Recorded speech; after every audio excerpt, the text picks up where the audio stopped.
Hey y'all, it's Cannon. I'm back. Alright, so Canelo versus GGG3. Look, man, compared to the first two fights, this fight was a complete snooze fest, bro. This fight was pretty disappointing. You know, I expected more of a dramatic outcome. And not only that, I would have enjoyed a stoppage, but it just seemed as if Canelo Alvarez could not deliver that. But I will say though, like, his body shots were a lot more firmer. It's just that in general, this fight was a complete snooze fest.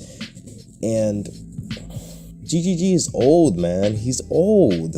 He's just old. He's like 41 years old. He's super old. This is not the same GGG who was trained by that Spanish guy. I forgot his name. He's trained by Jonathan Banks now, who was a former heavyweight, cruiserweight contender guy. Okay? And his style just, or even his stance for that matter, it looked weird. It looked off. Like, Gennadiy Golovkin's stance and everything just looked off. He didn't even look like himself in this fight. He looked abysmal, actually. Like, I would definitely pick Benavidez to beat him. I would definitely pick, like, Charlo to beat him. I would pick all those guys to beat him due to this performance. And even, like, the Ryota Murata performance, like, that performance, he was getting lit up for those first 4 rounds until he started coming back and rallying at the end. A more positive for this fight, though, is Canelo's performance. Like, when it came to straight Canelo, he showed significant improvement compared to the first 2 fights. Like, he was physically bigger in this one. His body shots were far more crisp, and including that, he just all around looked like a more skilled fighter than he once was. Like, he looked great. It's just that his conditioning, which is, in my opinion, probably phenomenal, is still an issue. Like, he does the typical Canelo stamina stuff, where he gasses out after like 4 to 6 rounds, and he just gasses out. He just gasses out. Like, there are many instances, especially the Dimitri Bivol fight, where he's laid there on the ropes because he's so exhausted. He's done a lot of like he even did it against GGG in the first 2 fights. Like, he was just on the ropes, like, waiting to counter, you know, taunting GGG to come closer and fight him. And Canelo just looked exhausted. That's like something you see a lot. Like, I saw him exhausted against Billy Joe. I saw him starting to get tired and frustrated against Caleb Plant. He beat all those guys, but still, for real. And as for some of his other performances, like Dimitri Bivol, for example, my theory initially was that Canelo's skill set was sort of like, it was like decreasing a little bit. He was falling in love with his power too much. But looking at this performance, it wasn't even the case at all. Like, Canelo really showed improvements from his last time of him fighting. I understand Gennadiy Golovkin was old, but Canelo is closer to his prime than he was even at that point. Like, at that point, he was in his mid-20s, around that age, mid-20s. He wasn't even in his prime yet. He was like in his mid to late 20s, I'm pretty sure. But he was really young when he fought GGG, even if he's been in the boxing game since 2005. Another thing that I noticed about this performance is that Canelo Alvarez didn't do the same. He didn't do that standing still type nonsense. He wasn't doing all that other extra stuff that he did with his other opponents that would have gave Gennadiy Golovkin opportunities to land a jab. Like, Canelo was on the move for this fight, for the duration of this fight. He was avoiding getting jabbed as much as possible.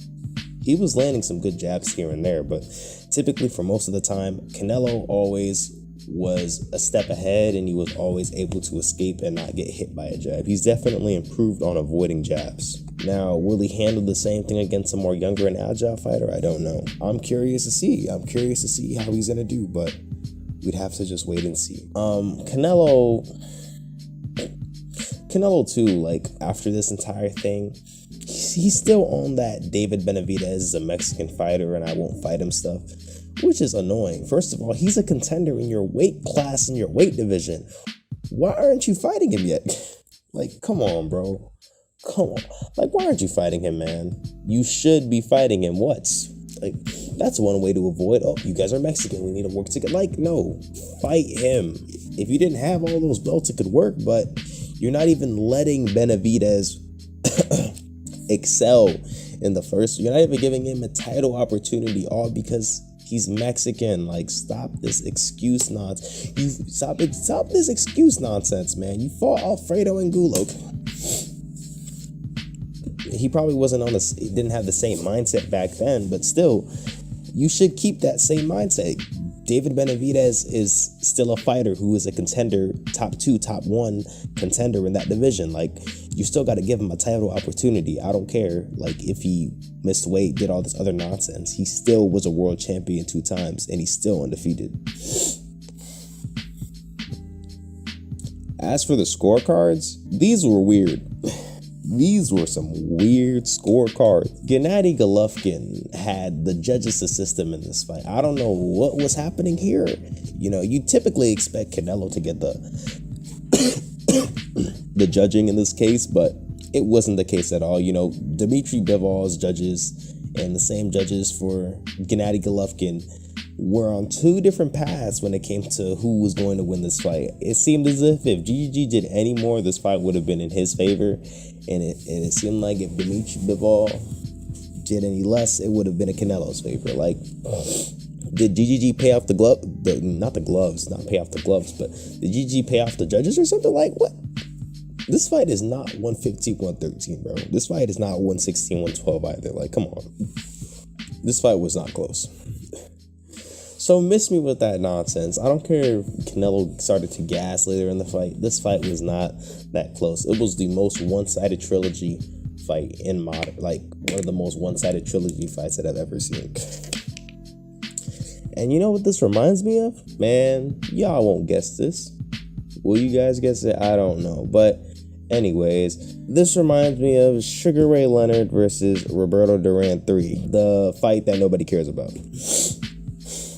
The first 2 were great and competitive, you know, but, you know, the third one was disappointing, and it was very one-sided in terms of Sugar Ray Leonard's favor. Like, Sugar Ray Leonard, beat him comprehensively, then, you know, sailed off in the sunset. So that's good on him. But as for me, I was disappointed watching that fight. I would have expected more of a competitive one, but it wasn't really very competitive, so that was whack. And it's annoying because the first 2 fights were mad competitive and mad close and mad good. Like, Roberto Duran beat Sugar Ray, like Sugar Ray, like the prime Sugar, like the fastest lightning Sugar Ray Leonard, that one. And he managed to comprehensively beat him via decision and make him take showers filled with pain because his body aches so much. Like, that's what these boxers had to deal with in the past.